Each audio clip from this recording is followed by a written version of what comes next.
wabarakatuh. Di sini kami kelompok 7 ingin bahas mengenai kalimat aktif dan kalimat pasif. Dan saya Sari Awalia sebagai pembahasan di bagian pertama. Saya Nur Hasanah sebagai pemateri kedua. Baik, saya Sari Awalia akan bahas mengenai pengertian kalimat aktif dan pasif.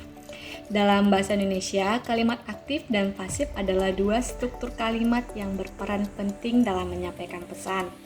Kalimat aktif mengarah pada subjek yang melakukan sebuah tindakan, sementara untuk kalimat pasif menempatkan fokus pada objek atau penerima sebuah tindakan.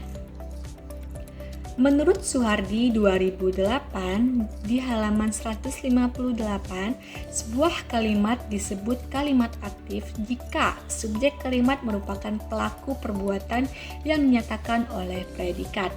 Oleh karena itu, kalimat aktif hanya ada pada kalimat yang mempunyai predikat verba, perbuatan, atau verba aktif.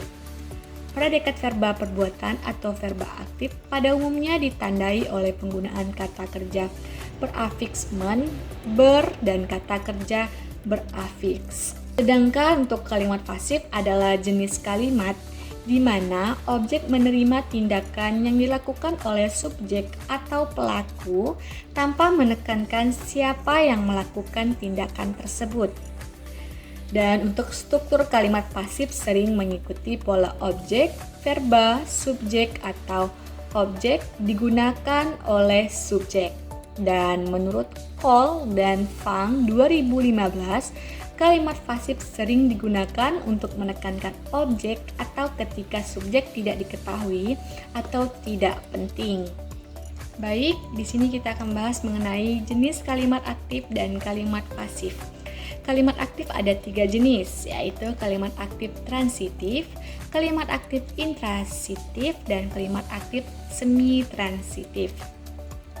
Yang pertama di sini kita akan bahas mengenai kalimat aktif transitif, yang dimana kalimat aktif transitif di sini adalah sebuah kalimat di mana subjek melakukan tindakan yang memerlukan sebuah objek. Jika predikatnya hanya diikuti dengan satu objek, itu disebut kalimat aktif eka transitif. Dan jika predikatnya diikuti oleh objek dan pelengkap, itu disebut kalimat aktif dwi transitif.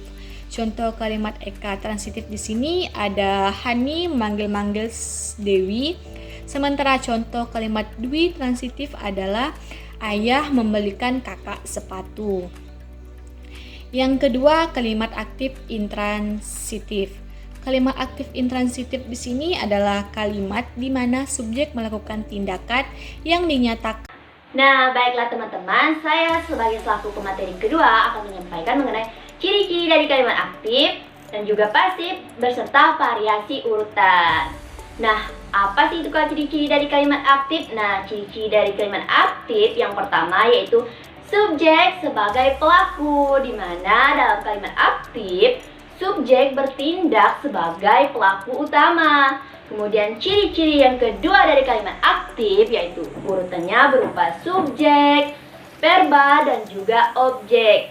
Struktur kalimat aktif umumnya mengikuti urutan subjek, verba, objek, di mana subjek menjadi tindakan terhadap suatu objek. Ciri-ciri kalimat aktif yang ketiga yaitu tindakan jelas, di mana pada kalimat aktif menampilkan suatu tindakan yang jelas karena subjek secara langsung terlibat dalam melakukan tindakan tersebut. Ciri-ciri kalimat aktif yang keempat yaitu lebih dinamis. Mengapa? Karena kalimat aktif cenderung terasa lebih dinamis dan energik karena subjek bertindak secara langsung. Nah, tadi kan penjelasan mengenai ciri-ciri dari kalimat aktif. Sekarang yaitu ciri-ciri dari kalimat pasif, di mana ciri-ciri yang pertama yaitu ada objek sebagai fokus. Dalam kalimat pasif, objek tindakan menjadi fokus utama dalam suatu kalimat.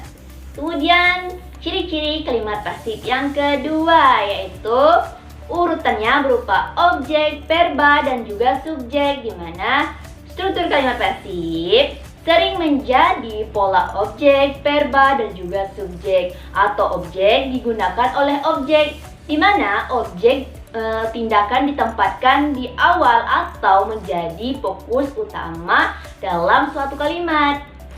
Nah, yang berikutnya yaitu ciri-ciri dari kalimat aktif yang ketiga, di mana tindakan tidak disebutkan secara langsung. Dalam kalimat pasif, pelaku tindakan berupa subjek mungkin tidak disebutkan atau kurang diutamakan, sehingga tindakan tersebut tidak disebutkan secara langsung.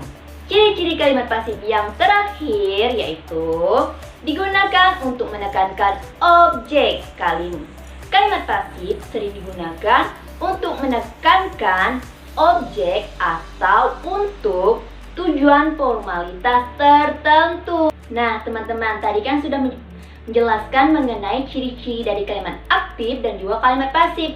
Sekarang yaitu variasi urutan. Yang pertama, urutan predikat dan subjek pada kalimat aktif, di mana bisa dihasilkan dengan mendahulukan unsur P atau unsur predikat sehingga menghasilkan kalimat dengan urutan berupa P dan juga S, predikat dan juga subjek. Kemudian variasi urutan yang kedua pada kalimat pasif, di mana urutan P dan S atau predikat dan subjek pada kalimat pasif bisa ditemukan dalam kehidupan sehari-hari. Nah, itulah tadi teman-teman penjelasan dari kami kelompok 7 mengenai kalimat aktif dan juga pasif. Terima kasih. Sekian, see you and next time.